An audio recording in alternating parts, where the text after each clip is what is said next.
Good evening, everyone. Thanks for coming. My name's Marjorie Howes. I'm one of the directors of the Irish Studies program, which is part of the Center for Irish Programs. And this evening's event is actually part of two lecture series. It's part of the Lowell Humanities lecture series, and I want to thank Paul Doherty, who runs the series, and the Lowell Institute for sponsoring it. And just briefly, the next event in the Lowell will be a lecture by Tony Jute, and it's called Disturbing the Peace, Intellectuals and Universities in an Illiberal Age. It's on February 6th at 7:30, and Paul wanted me to say that there's been a change in the room. It's wrong on the poster. It's now going to be in McGuinn 121. Tonight's event is also part of the Irish Studies program's Creative Writers series. And the next event in that will be a poetry reading by Yvonne Boland on February 15th, also at 7:30, and that is in Connolly House. As we get started, I just want to remind people, please don't forget to turn your cell phones back on at the end of the event. I try and find a tactful way, you know. So anyway, we're delighted to have Colm Toibin here. He is, of course, best known as a gifted novelist. His 2004 book, The Master, has won a number of awards, including the LA Times Novel of the Year Award and the Impact Dublin Literary Award. Some of his other novels include The South from 1990, The Heather Blazing, 1992, The Story of the Night from 1996, and The Blackwater Lightship from 1999. And that book was somewhat more recently made into a film starring Angela Lansbury. He's also an accomplished writer, though, in a whole range of other modes: short stories, journalism, literary criticism, nonfiction prose. In 2004, he produced his first play, which was called Beauty in a Broken Place.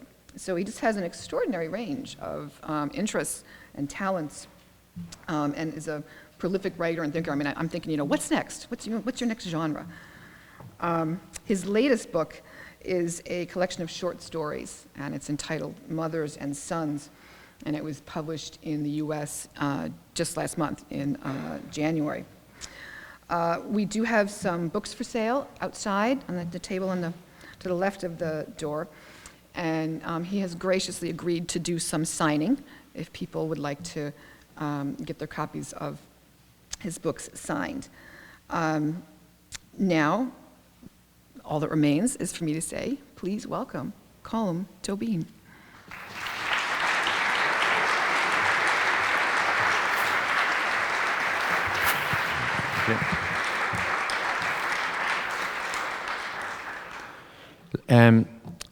We search all the time now in Ireland for new ways to describe the changes which have occurred in Irish society over the last 15 years, which are, I suppose, primarily economic changes, but have made their way into every area of Irish society. So you could get any number of statistics. You could start with the idea that last year, 2006, 20 million people marched through Dublin Airport. Marched through it in the sense that they went with their bags to catch planes through it. And if you think there are only 5 million people actually living in the Republic of Ireland, and that there are other airports like Shannon and Cork and Knock airports, that and that they did a survey, they found that half the people, 10 million Irish people, half the people who went through that airport last year were Irish and were living in the country. It means that every man, woman and child went through the airport twice. Or since some of them didn't, a lot of them went through many more times. And you could pick any set of statistics for the number of Irish people who have second houses, the way in which Irish per capita income has risen above, say, per capita income of the UK, and your own per capita income here. And that any number of ways in which this can be dealt with statistically. But if you're not a statistician or an economist or an historian of economics, especially if you're a writer or even another sort of historian, to work out what difference this has made to what was, in many ways, a very traditional society, what ways, what images do you have of a society in such a state of change? How do you deal with that? Do you deal with it as an artist? Do you deal with it directly? In which case, for example, you get a story like in the 1990s was a period, let's say, of not only economic improvement, but of great social liberalisation, so that the clause in the Irish Constitution, which specifically forbade people to divorce, that was rescinded in the 1990s. And as a journalist, you could see, well, that would be very easy to do. You just would find, the first divorce lawyer in Ireland. You could interview him or her and ask him what it was like to be the first divorce lawyer in Ireland.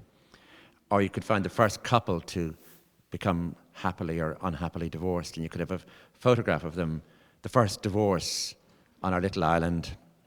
And everyone would think that was a sort of satisfactory way of handling the issue of the arrival of divorce after many years in such a small and conservative, or so-called conservative place. But if you're a novelist or a writer, that really isn't a satisfactory way of pursuing things. If I could just give you this image for starters.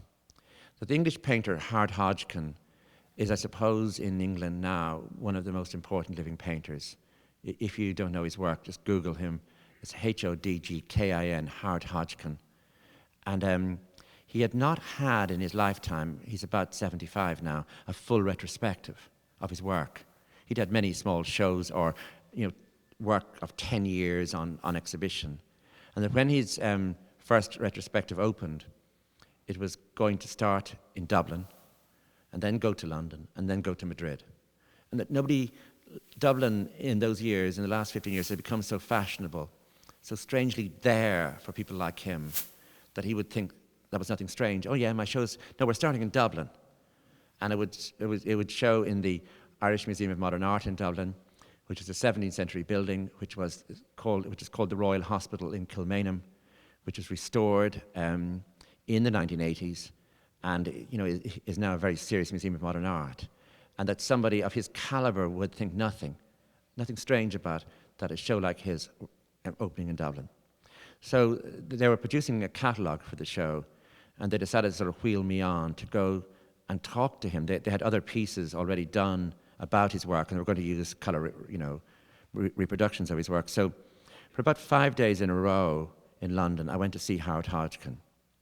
And he really is a very difficult man. I don't know if he's in the audience. I withdraw that remark. But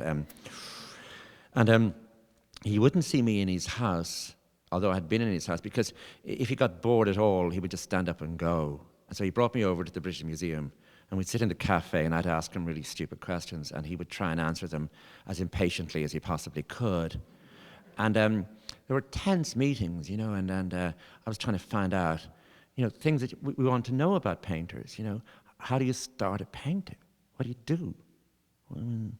He said, well, how do you mean, what do I do? I said, well, what do you do? Do you get an idea for a painting? Would that happen? He said, no. So there'd be dead silence. What am I going to do now? And but eventually he actually ended up talking very well about ideas that some emotion would occur to him. It could be a memory, or it could be a word, or it could be something that just occurred to him as a thing. It could be a person. It could be the name of a person, the aura around a person. It could even be a story. It could be an event, something, but it would be something. And he would then start to work. And if you look at his work, you realize that his work looks to us entirely abstract. It can be a set of swirls, dots, lines. The color is often very fierce, primary colors, greens, oranges, reds, very brave colors. He often paints on the frame. I didn't ask him, why do you paint on the frame? That was a question, I just decided, don't ask him, why do you paint? Because I thought he would literally choke me if I asked him that, But He said to me one day, the thing that, I know you're going to write this piece, and I don't know what you're going to say, and I can't imagine what you're going to say because your questions are so sort of basic. Because I said, I said, what do you do? He said, well, I go into the studio and I work. I said, what's that like? So he let me into the studio. And in the studio were, say, maybe 12, it's a big studio, 12 screens, easy to move, against paintings that were facing outwards. All of the paintings were half finished. He was working on them. And they were covering them. So he would go in and sit there for a while. Eventually, he would think of something he might do to one of them.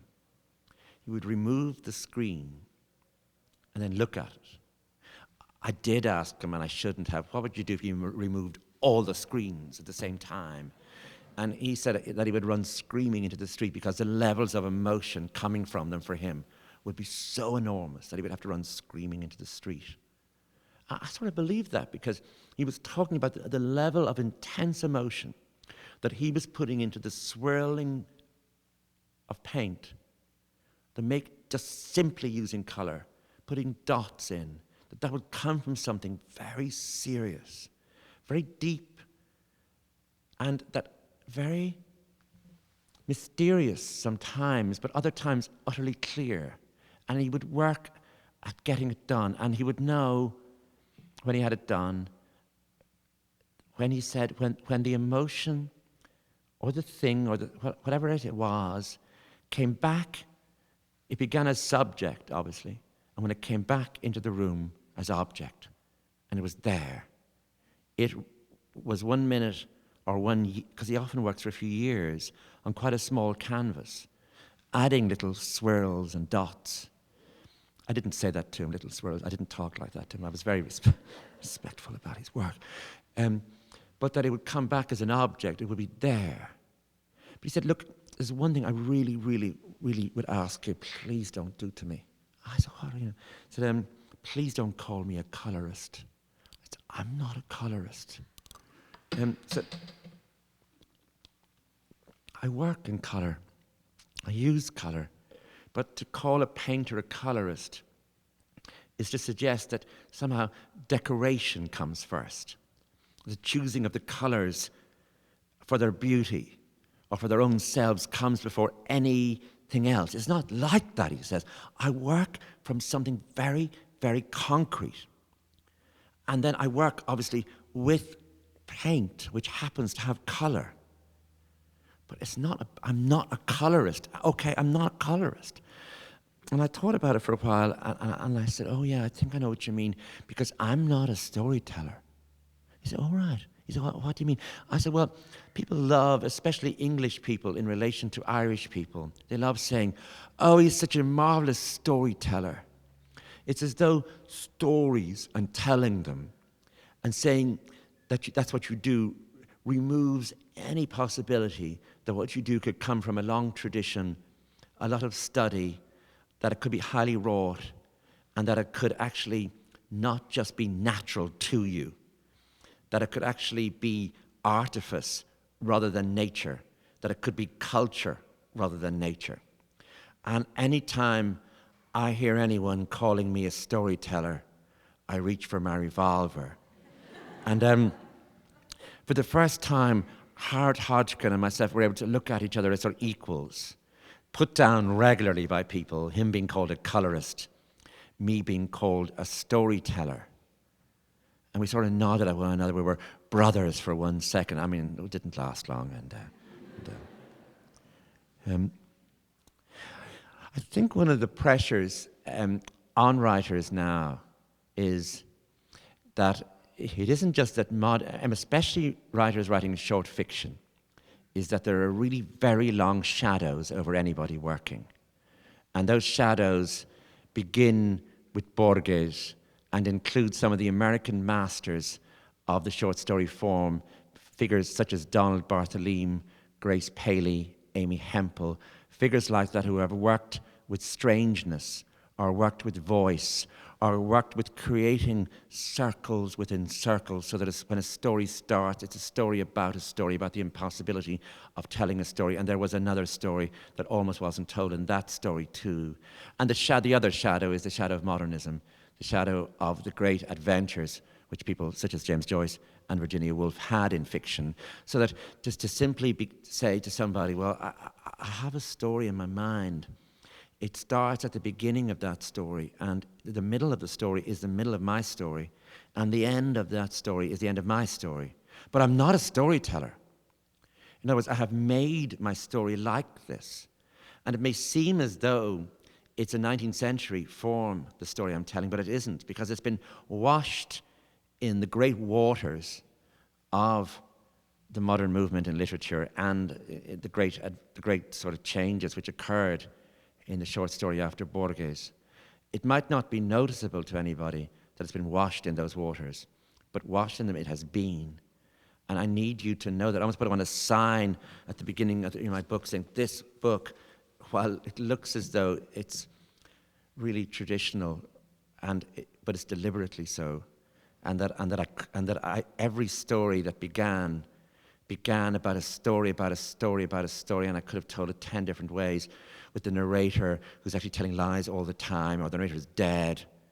And that I slowly cut all that away as I was working, the dead narrator, or that there's a blank page when you turn the page, or when I want to tell that he went on a road, I draw a little map of a road. The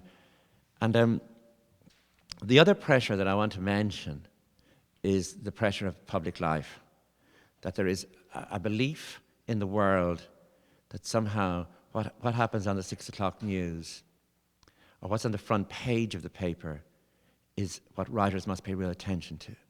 I think this has really preoccupied writers who live in New York after the bombs, the explosions on the 11th of September 2001. That somehow, if you're writing a novel set in New York, any time in the years after that or before it, you have to somehow include that your characters have to be either moving towards that or moving away from it, that it cannot be ignored. I suppose the argument is an argument you could find if we got Stendhal here and if we got Tolstoy there, that Tolstoy would say, there's nothing more interesting than a battle. A general is a great character for fiction. And you can have the whole description of the great events of history, page after page of them. History the historians will never be able to tell. History is not in the archives. History that I will make up in the pages of my book. I will give you the best battle you've ever got. You want a battle? I'll give you a battle. Or Stendhal, who will say in the Charterhouse of Parma, that he thinks his character might have been actually at the Battle of Waterloo. But he was going by there on that day. He was thinking about a girl, actually. And he didn't know there was going to be a battle. But it was near there, and there was something like a battle going on. He saw people. And afterwards, when he thought about it, he was sure it was the Battle of Waterloo. But he was busy, because he was thinking about a girl. And it was only afterwards that it occurred to him that maybe he missed something terribly important. And of course, for the reader of the book, you missed the Battle of Waterloo. You could have had marvelous descriptions of our hero blundering into the Battle of Waterloo, pages after pages of horses riding and generals and the sound of retreat and blood everywhere and gore and swords clashing and all those things that you could do with the battle. And the argument is a serious argument. It's an argument between writers who feel that those events in history that have really shaped history are the events that really must shape the novel or must enter into the writer's imagination and stay there and feed the imagination, and that the imagination actually, that the writer's imagination must feed of public events or the novel will die. That this has arisen, as I said, about 9/11, but it certainly comes up in Ireland about the events that took place in Northern Ireland during the 70s and 80s and 90s, that somehow it was a duty of writers to refer regularly to the conflict, and that those who didn't do so somehow missed the point, got left out of the picture. And that what I've described, the great changes that have taken place in the Republic of Ireland over the last 15 years, that somehow I have a duty, or it's not just I have a duty. Well, yes, let's just start that. I have a duty to deal with that, A. B, if I don't deal with that, somehow the work I'm doing is entering a sort of decadence in avoiding it. Like, how come in the middle of the greatest change that has taken place in your society in the 20th century, you are writing a novel about Henry James? Like, what was that about? Like, was it that you couldn't deal with it? Was it that you saw it and it was too hard for you?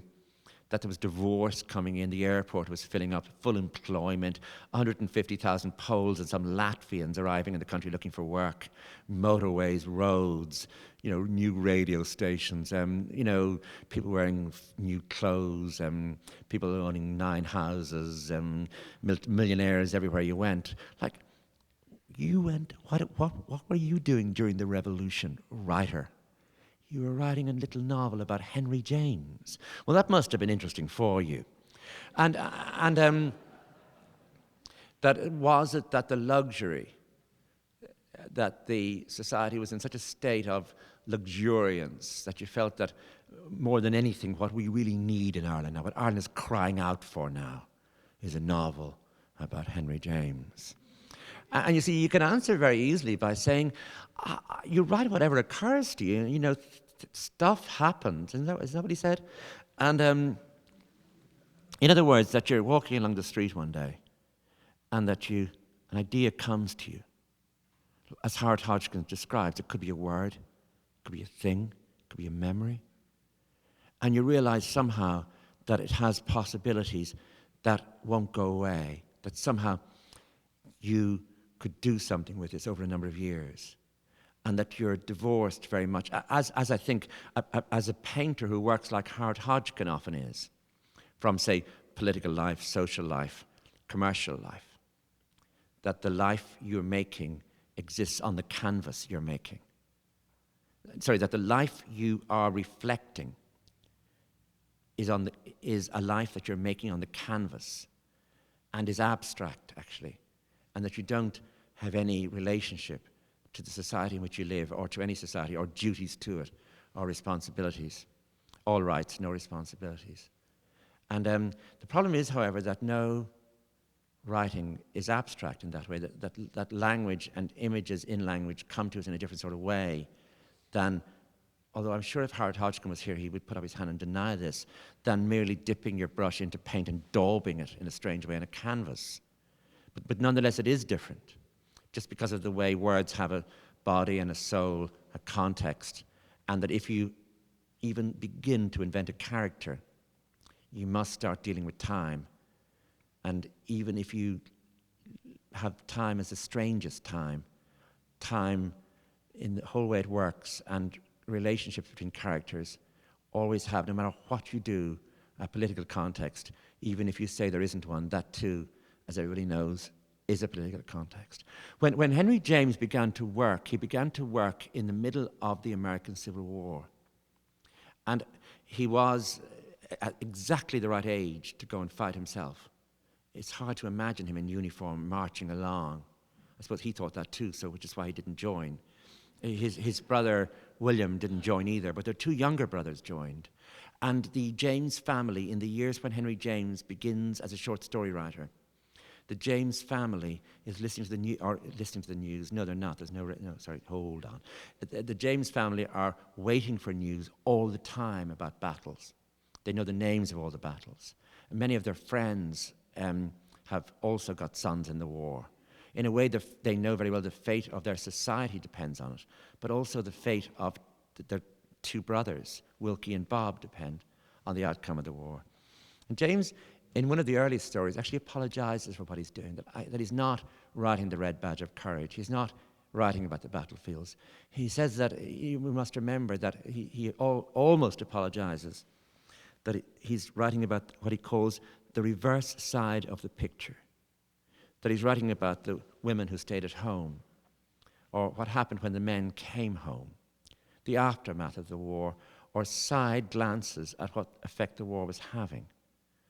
And I found this very useful when I was embarking on this set of stories, which are more or less set in Ireland of the last 15 years, that that the reverse side of the picture is the one you really have to seek out to find drama in. Just to give you one example, that one of the great stories of Ireland of the last 15 years has been the story of child sex abuse. And it really does demand a novelist. You know, people are always saying that it cries out for a novelist, this story. And I noticed that my friend Andrew Hagan, who's Scottish, has written the novel, which is coming out here in June, which is called Be Near Me. And I did think about it because I was in a school in Wexford where a number of the priests were charged and some sent to jail. And it was a matter of enormous interest to find that Father X, who was a great physics teacher, after we left the school, got himself into the most terrible trouble. And it's stuff, really, you feel is made for a novelist. You know, that you are Father X and you do this in 1979. And you suddenly, every so often, think, God, if that kid ever went to a lawyer, I'm in terrible trouble. But he won't. And he doesn't. He doesn't throughout the 80s. He doesn't, for half the 90s. And then one day you get a phone call or a letter, and you realize my position in this society, which is one of immense authority, where I'm respected by everybody, as a teacher, as a priest, within my family, among my friends, in my community, everywhere I go, I'm respected. And that is now going to end in the most terrible disgrace. And you think, those emotions. But, the problem with that is that, anyway, for me, is that that was so easy. What I've just described to you was so easy to describe. All of us can imagine it. I mean, it could be done the minute you see the TV images of a priest being led out of a courthouse in handcuffs. Those images, what's going on in the priest's mind, occur to you automatically. You don't need a writer to tell you what that feels like. A photographer tells you what it looks like, and a journalist describes the evidence. It's there for you. I became interested in that story. And I'm from a small town in Ireland called Enniscorthy. One day it occurred to me what it would be like if you were his mother. And I got this more or less directly from Henry James, who wrote really well about the mothers of people who went to fight in the American Civil War. I thought, what would it be like to be his mother? And then you think, what is an Irish woman of 80 like now? So that you're not divorcing yourself entirely from the society. In other words, you're not saying this could be set in ancient Greece or... No. I'm interested in this time, this place. And I thought about my mother and her friends in the town, all of them getting closer to the age of 80. All of them getting their hair done twice a week, going to the Canary Islands on their holidays, driving their own cars still, playing bridge, having strong opinions on many matters. You know, that this image we might have of an old Irish woman, cleaning and complaining all day and then going to the church in the evening, that's over. And that someone living on a pension, pensions have improved. So the economics matters here, the sociology matters here, but that you can harvest this sociology artistically by saying, actually, she would be much more interesting for me. What if somebody like that had a son who had got himself into terrible trouble as a priest? And I thought of there's a saying, it's died out as a saying, but I just remembered it. It's a definition of respectability in the part of Ireland I'm from. It's probably from the 19th century. But anyway, I heard it when I was a kid, that if you wanted to be really respectable in the Irish countryside, you needed three things. You needed a bull in the field, a well in the yard, and a priest in the family. So I thought of the title, A Priest in the Family. I thought that the ironies of that, that now a priest in the family could mean something else entirely. And so I set about working on my story, which was that if you saw the photograph of the priest coming out of the courthouse, and if you saw if you heard the report, this was missing from that picture. In other words, I was finding the reverse side of the picture, some other aspect of what had happened, and telling the story from her point of view. And then you've got another problem, which is, what do you do then Okay, you got your idea, you're great, you got your idea. The mother of the priest. What are you going to do about her? Okay, you've got her intelligence, you've got her getting her hair done all the time. What do you do with her now? Because what will you do with the moment when finally the priest, her son, who's going to be in court in a week's time and will certainly be in jail in a week's time, drives in to see her? And what are you going to do with the two of them? And of course, that business in James that you learn so much from Henry James about leaving so much unsaid, leaving so much out. And I think all of us might have a different way of doing that. Some people might have a screaming match. The mother saying to the son, yeah, you let the whole family down. You're a total disgrace. Him saying to her, shut up, I'm tired of listening to you. You could have a wonderful soap opera, a Brazilian soap opera. I hope there's no one Brazilian here, but you know what I mean. Brazilian soap operas. And where there could be massive screaming, and then they could embrace, and she would tell him she'd visit him every week in jail, and he was always her son no matter what he would do and stuff. I just thought, well, I couldn't do any of that at all. So I thought, what if you came around, I mean, just everybody here just think, what if you came around to see your mother, or if you're the mother and he comes around and says, I don't want to say much to him, actually. So she sort of tries to make tea, and then she forgets that the butter isn't on the table, and she goes to the fridge, and she actually finds that he's reading the paper. And he doesn't know what to say to her, and she doesn't know what to say to him, but it's all told from her point of view. So he says a few things to her, and he says, how is she? Oh, I'm fine, I'm keeping up, fine. And have you seen so-and-so recently? Oh, no, not for a while. And God, is it going to be mentioned at all? And I'm trying to write these sentences, and every time I do and it's wrong, I need ordinary speech, but not too much of it. I need then for him to say something, like, things have been bad, And she looks up at him and she says, I know. And he doesn't know what to say then. And says, you wouldn't think of going away. And she says, no, I'll be here. He said, what do you mean? And well, she doesn't really mean anything. And she sort of drinks her tea and sort of looks at him. And well, eventually he just goes off.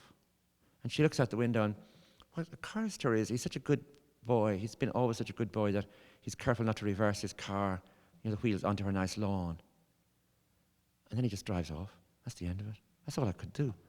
But what I'm saying is that from a mixture of sociology, in other words, the story of the priests, and the way women's lives have changed in Ireland over the last 15 years, I could get that story, which, if you gave it to a journalist, would be no use to the journalist. And just as a way of coming in from the side of the picture, where you're dealing with levels of the unspoken, of the withheld, of things not said, of things so heavy, of an atmosphere so highly charged with content that it's almost contentless for anybody watching it, except for those involved. It's just in every word they use, every time their heart beats, it's at that greater level.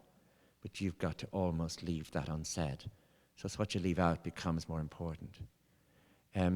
Hodgkin got so tired of me that one day he called a taxi.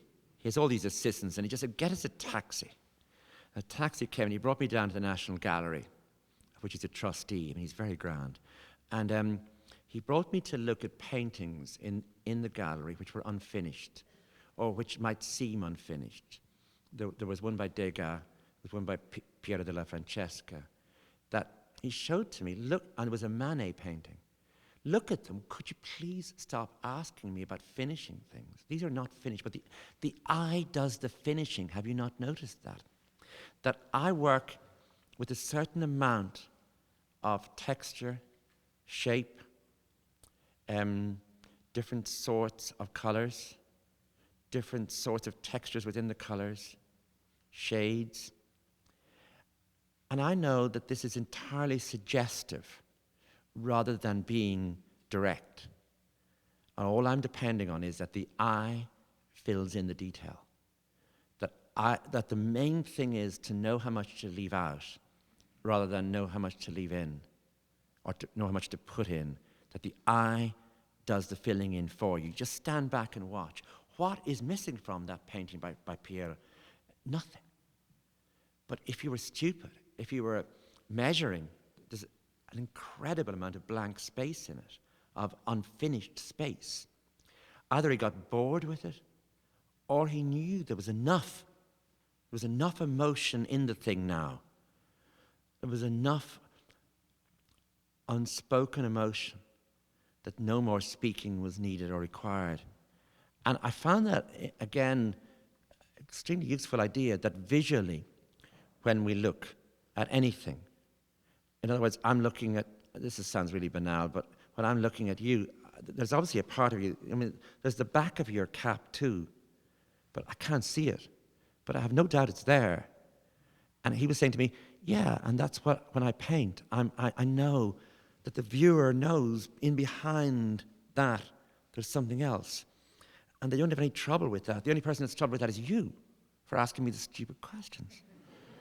And so I thought that actually, in what I've just described, in leaving the conversation alone, making it almost ordinary, leaving what was most needed to be said unsaid, having the detail that he didn't drive up his tires on her lawn, that would be really a detail that would seem to be almost pointless, and yet somehow the detail you'd ask the reader to concentrate most on, and that would be mysterious in how it would work. It would leave us sort of where you wouldn't know why that was being said, and then the story's over. So too, in I was talking earlier about this today. In 1994, homosexuality was decriminalized. So if you were a journalist, you could really write a great article saying the first sexual act committed between two men after decriminalization. Here are the two men. It was midnight. We thought it was time. And, it could be really interesting describing their emotions. Yesterday, if we'd done this, it would have been illegal. It would have been in jail for it. Now we're free. Hey, how did you feel? And but for me, that's no use. Because really, that change in the law might, in the future, to an historian, look like a very great seismic change in the society. For someone writing the history of Parliament or the history of legislation. But in the history of other things, it made no difference at all. I know that some people said that sex after decriminalization was never as good as it was when it was illegal. But that would be in the history of gay sex or something. But I mean, in the history of the actual people involved, it made no difference. That date, that change, was not a change that mattered. And I had to keep doing this, closing my eyes and thinking, the huge economic changes in Ireland in the last 15 years. And closing my eyes and thinking of people I knew who live in Ireland. Has it fundamentally changed anybody? It's made some people a bit freer, happier. Some people moan on that you can't get a table in a restaurant like you could because everyone's going to restaurants now, or traffic is awful, or but that actually fundamentally, I mean the spirit of people, the sense people will have of their lives when their lives are over. Will that money have made great differences to people? In certain areas, yes, where people wouldn't emigrate who mightn't have, but that's a might have thing. I mean, people who just, I know, and say, well, no, actually, it's they themselves are interesting, much more than the economic changes are interesting. And I need to concentrate on the actual personalities involved rather than on the economic indicators involved. And that in other words, Stendhal's emotion, that it was the girl he was thinking about all the time, stands for a great deal. That people are still, despite everything of his age, foolish young men are still thinking about girls.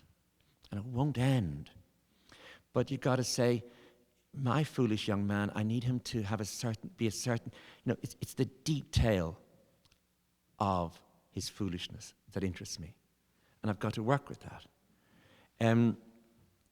So that in the last story of this book, Mothers and Sons, just to get back to what I said originally,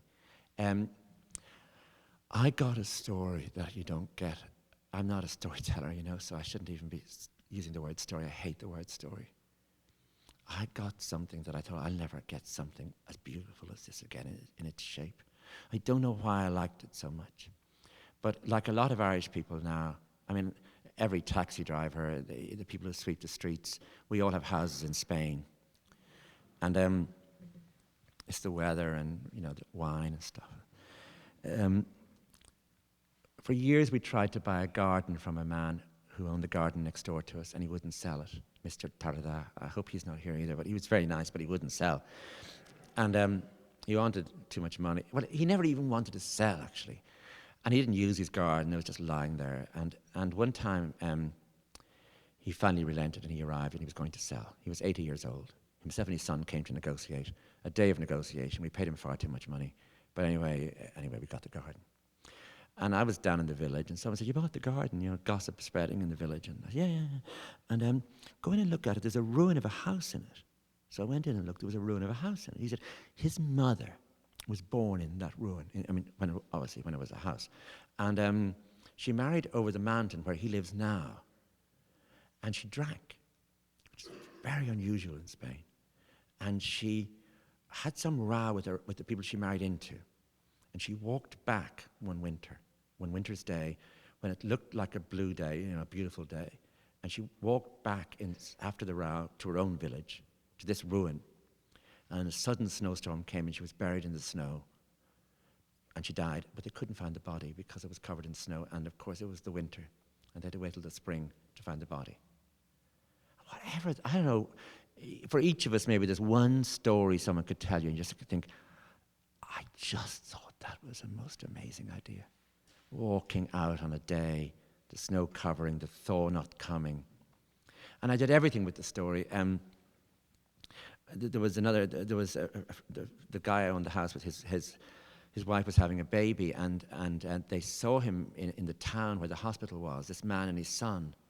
And they came awkwardly in with flowers for the baby, because they presumed the baby must be born. And it was an awkward moment, and I thought, I'll open with the flowers, with this man who sold his property to these outsiders, coming in awkwardly, the new baby's been born, they're going to give him the flowers. Then it'll be about, hearing the story of the ruin, and then going into the ruin and doing up the ruin and putting maybe a bedroom and a study in the ruin and remembering this was the place this woman was returning to. And I did everything in my head. I don't do notes. I just walk along the street, or I stay in bed all day, just thinking about things. I went over that. It's a good excuse for saying. And the story, everything except the story, everything. In other words, I'm going to, even Borgia, late at night, a story was told in this village, or when at night he moved and a certain stone, had her hand touched, or outsiders coming into a place, everything. And one day it occurred to me, why don't you just tell the story of the story? You non-storyteller. Why don't you give up all that nonsense about not being why don't you just tell the story? In other words, open it a week before she left. Have her in the house. Have no time frame nonsense, no flashback nonsense. Just tell the story. Get it over. Start it. Put a middle in it. And then when you come to the end, make that the end. In other words, there was a woman who had 2 sons and a husband, lived in a village, and she drank secretly. They discovered her drinking, and there was such a fight over the drinking that she left them in a rage, and she walked out on a beautiful day in the winter. A snowstorm came. It came really suddenly. She died in the snowstorm. Snow covered her, and they couldn't find her. And they searched for her all winter, but they couldn't find her until the spring came. That's your story. Stop messing with stories. Just tell the story. And so anyway, I did. I mean, it's probably anyone reading it thinking, this story could have been written by Thomas Hardy, 150 years ago, much better. Why is it still being done? And then I don't know. It's got nothing to do with me. I just had a dilemma, which is a very serious one, over how do you tell a story? I thought, how do you tell a story? You tell a story. That's how you tell a story. but I might be wrong, and I'm not advising anybody else to do that. What's strange in Ireland are the levels of continuity as much as the levels of change. You think that under the pressures of, say, American music, that surely Irish traditional music, the playing of the fiddle or the playing of the melodeon or the flute should have just died out. That it should have become the most old-fashioned thing, old fellas in old pubs playing on and everyone wanting to put on the Beatles. It should have ended there, you know. And with hip-hop and rap, it could have finally been sort of kicked to death, you know. But it's not been like that. If you go at the end of June in Ireland to the Willie Clancy Summer School in Clare, you find that kids are coming in really enthusiastically to learn the flute, that they're practicing all winter. They're coming in to play for people who are the great players. And the great players all come to this place. The great melodeon players, fiddle players, flute players, and teenagers come to learn. And that it's like as though there's been no change. Sometimes they're wearing an earring, or you'll know by the haircut, or, you know, it's not as though they're all locked in time in the 50s or something. It's not like that. Meaning that modern people living in Ireland now will arrive in Clare to perfect the art of playing Irish traditional music. And in that world in Clare, in that world of traditional music, there's nothing more hierarchical. That if you're a good player, you'd hate someone not so good playing with you. You wouldn't even want them near you. What they love doing at night, the teachers, is getting away on their own and playing for each other, away from tourists, away from students. And what I'm going to do finally is going to read the shortest story in this book, which is called A Song. The song in question is a song called Dún Logue. It was, it's more than 1,000 years old. It was translated by Lady Gregory. Her translation, Ted Hughes, the British poet laureate, said was his favourite poem in the world. It's used in John Huston's film of the Dead. It's called Donal, D-O-N-A-L, new word, O-G, Dún Logue. And it has been recorded, you know, a good number of times. It has a famous last verse, which is, it's a song of lament. It's a song of unrequited love. And she says, you've taken north from me and south from me, east from me and west from me.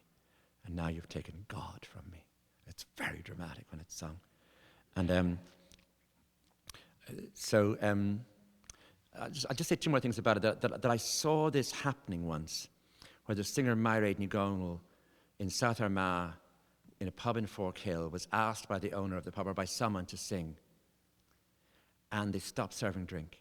And everybody got quiet. And it wasn't that song she sang. She sang another song. But it was an unforgettable experience for everyone who was there. Later, she recorded the song Dún Logue. I'll write out her name if anybody wants it afterwards. Her name is Mairead Ní Dhomhnaill. And you can get that recording very easily. It's on Amazon. Amazon.com will send it to you in 2 days here on an album. And I brought that album to Australia. And I was doing a radio program where I played 6 favourite pieces of music. And I played that. And a man rang in from the producer came to me afterwards and said, look, there's a man wants to talk to you. And the man said that his mother had sang that song. But because they're Australians, they didn't know, she was Irish, they didn't know what it meant, or they'd never heard it since. And he hadn't heard it for 40 years. But that when we played it on the radio, he had to stop his car. And that idea stayed in my mind.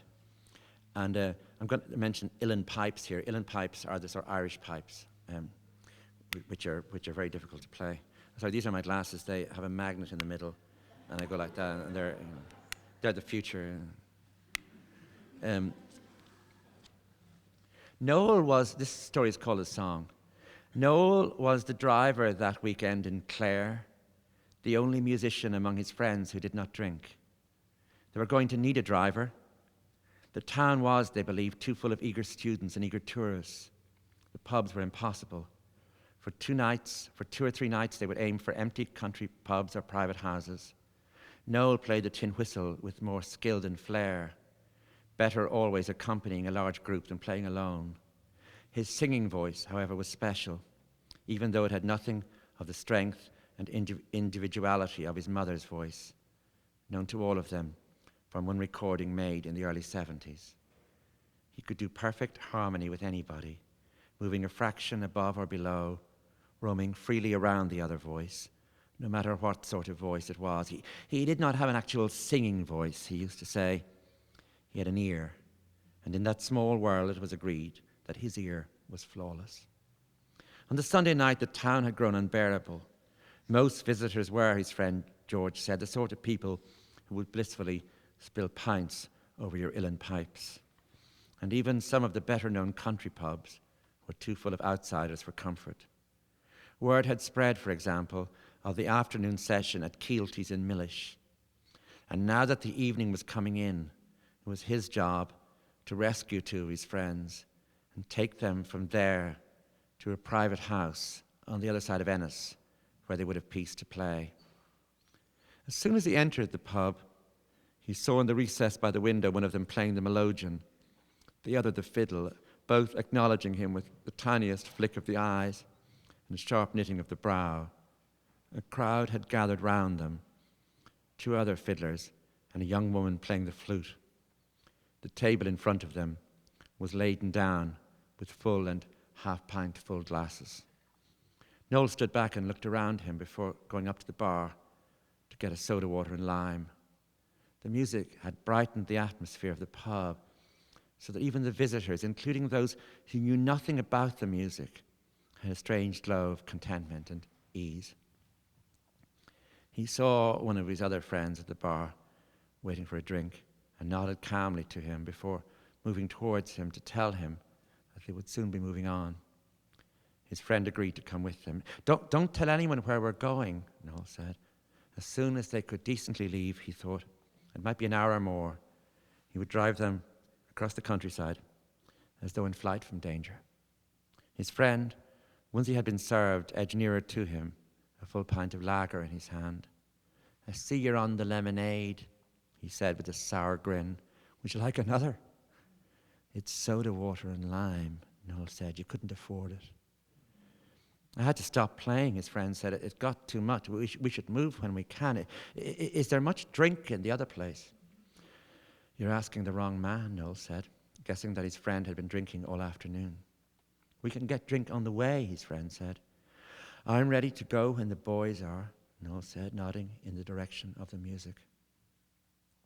His friend frowned and sipped his drink and looked up, searching Noel's face for a moment, then glancing around before moving closer to him so he could not be heard by anybody else. I'm glad you're on the soda water. I suppose you know your mother is here. I do, all right, Noel said, smiling. There'll be no beer tonight. His friend turned away. As he stood alone near the bar, Noel calculated that as he was 28, this meant that he had not seen his mother for 19 years. He had not even known she was in Ireland. As he looked around carefully, he did not think that he would recognize her. His friends knew that his parents had separated, but none of them knew the bitterness of the split and the years of silence which had ensued. Recently, Noel had learned from his father that she'd written to Noel in the early years and that his father had returned each letter to her unopened. He had deeply regretted saying, in response, that he wished his father had abandoned him. He wished his father had abandoned him rather than his mother. He and his father had barely spoken since then, and Noel resolved, as he listened to the music rising and growing faster, that he would go and see him when he got back to Dublin. He found that he'd finished his drink quickly without noticing.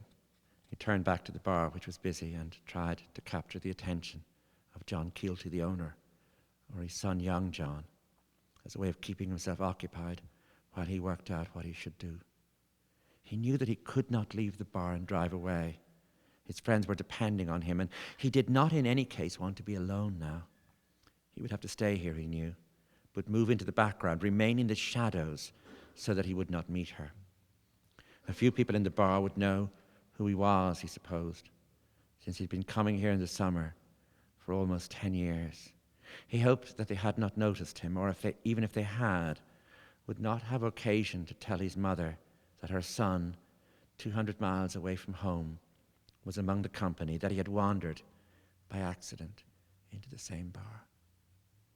Over the years, he had heard her voice on the radio, the same few songs, always from her old album, now released on CD, 2 of them in Irish, all of them slow and haunting, her voice possessing a depth and sweetness, a great confidence and fluency. He knew her face from the cover of the album, and from memory, of course, but also from an interview done in London, maybe 10 years earlier, for the Sunday Press. He'd watched his father burn that week's edition, but had surreptitiously bought another copy himself and cut out the interview and the large photograph which had been printed alongside it. What had struck him hardest was the news that his grandmother in Galway was still alive. His father, he later learned, had banned her visits as well, and visits to her, once his wife had fled to England with another man. His mother told the interviewer that she often returned to Ireland and travelled to Galway to see her mother and her aunts, from whom she had learned all the songs. She did not mention that she had a son. Over the months that followed, he often studied the photograph, noting her witty smile, her ease with the camera, the dazzling life in her eyes. When he began to sing in his late teens, and the quality of his voice was recognized, he was used on a number of albums as harmony and backing vocals. His name was printed with the names of other musicians. He always looked at the CD covers as though he were his mother, wondering if she would ever buy these recordings, and imagining her idly glancing at the names listed on the back and finding his name, and stopping for a second, and remembering what age he must be, and asking herself about him. He bought another soda water and lime and turned from the bar, trying to work out where he should stand. Suddenly, he found that his mother was staring directly at him. In the dim light, she seemed not much older than her photograph in the Sunday Press had made her appear. She was in her early 50s now, he knew, but with her long fringe and her auburn hair, she could have been 10 or 15 years younger. He took her in calmly, evenly, not smiling or offering any hint of recognition. Her gaze was almost too open and curious. He glanced towards the door and the dwindling summer light. When he looked back at her, she was still watching him. She was with a group of men, some of them by their dress he judged to be local. But at least 2 of them were outsiders, probably English, he thought. And then there was also an older woman whom he could not place, sitting in their company. Suddenly, he noticed that the music had stopped. He looked over in case his friends were packing up their instruments, but he saw that they were facing him, as though waiting for something. He was surprised to see that the owner's wife, Stacia Keelty, had appeared in the bar. It was a rule, she explained to all comers, that she never stood behind the bar after 6 in the evening. She smiled at him, but he was not sure that she knew him by name. He was, for her, he thought, one of the boys who came down from Dublin a few times each summer. Yet you could never tell with her. She had a sharp eye and missed nothing. She motioned him to move aside so she could get a better view of the company. As he did so, she called across to his mother, seeking her attention. "Eileen! Eileen!" I'm here, Stacia," his mother replied. There was a faint English edge to her accent. "We're all ready, Eileen," Stacia said. "Will you do it now before it gets too crowded?" His mother lowered her head and lifted it again, her expression serious. She shook her head gravely at Stacia Keelty, as if to say she did not think she could do it, even if she was ready to try. John Keelty, and young John by now, had stopped serving, and all the men at the bar were facing towards Noel's mother. She offered them a girlish smile, pushed her fringe back, and lowered her head once more. "Silence now," John Keelty shouted. Her voice, when it rose, seemed to come from nowhere. It was more powerful even on the low notes than the voice on the recording. Most people in the bar would know, Noel thought, 1 or 2 versions of the song she sang, which were plainer, and some might also know his mother's version. This rendition was wilder, all grace notes and flourishes, and sudden shifts of tone. As she moved into the second verse, she lifted her head, her eyes wide open, and she smiled at Stacia, who stood behind the bar with her arms folded. Noel believed that she had started too intensely, that it would be impossible to get through the 8 or 9 verses without losing something, without being forced to bring the voltage down. As she carried on, however, he knew he was wrong. Her control of her breathing for the high grace notes was astonishing, but it was also her naturalness with the language which made the difference. It was her first language, as it must have been his, but his Irish was half forgotten now. Her style was the old style, with electricity added, almost declamatory at times, with hardly any interest in the sweetness of the tune. He had not intended to shift from where he stood, but he found that he had come closer to her and stood alone between her group and the bar. The song, like many of the old songs, was about unrequited love, but it was different from most of them in its increasing bitterness. Soon it became a song about treachery. She had her eyes closed as she worked on trills and long notes. At times she left half a second between lines, not to catch her breath, but to take the measure of the bar and its inhabitants, let them hear their own stillness as the song began its slow and despairing conclusion. As she started these stanzas of pure lament, his mother was staring straight at him once more. Her voice became even wilder than before, but never too dramatic or striving too much for effect. She did not take her eyes from Noel as she came to the famous last verse. He, in turn, had worked out in his head a way of singing above her. He imagined fiercely how it could be done, how her voice would evade such accompaniment, and perhaps deliberately wrong-footed. But he believed if he was ready to move a fraction more up or down as she did, that it could be managed. However, he knew to remain silent and watch her quietly as she looked into his eyes. He was aware that everyone was watching her as she sang of her love who took north from her and south from her, east from her and west from her. And now she lowered her head again and almost spoke the last words. Her love had taken God from her. When she finished, she nodded at John Keelty and Stacia and turned modestly to her friends, not acknowledging the applause. When Noel noticed Stacia Keelty looking at him and smiling warmly and familiarly, he believed that she knew who he was. And he realized then that he could not stay. He would have to summon the others, try to exude a natural impatience. He would have to make it look normal, that his mother would remain with her friends and that he would leave with his. God, that was powerful, one of them said when he approached the recess at the window. She's a fine voice, all right, Noel said.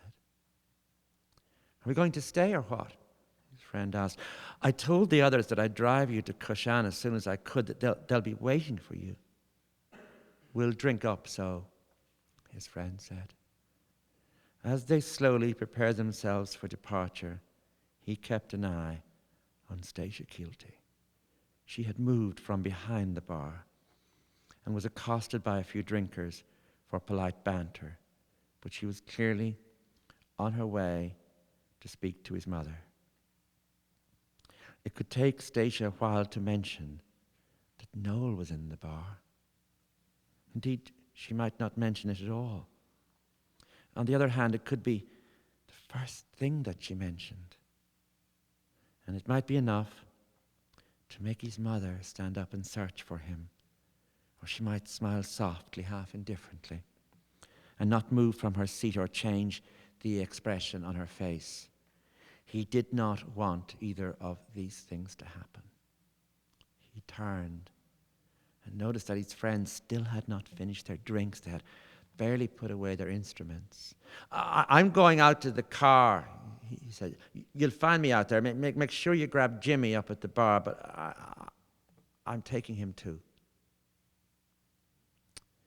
When one of them looked at him puzzled, he knew that he had spoken falsely and too fast. He shrugged and made his way past the drinkers at the front door of the pub, making sure not to look at anybody. Outside, as the first car of the evening with its full headlights on approached, he was shaking. He knew he would have to be careful to say nothing more, to pretend that it had been an ordinary evening. It would all be forgotten. They would play and sing until the small hours. He sat in the car and waited in the darkness for the others to come.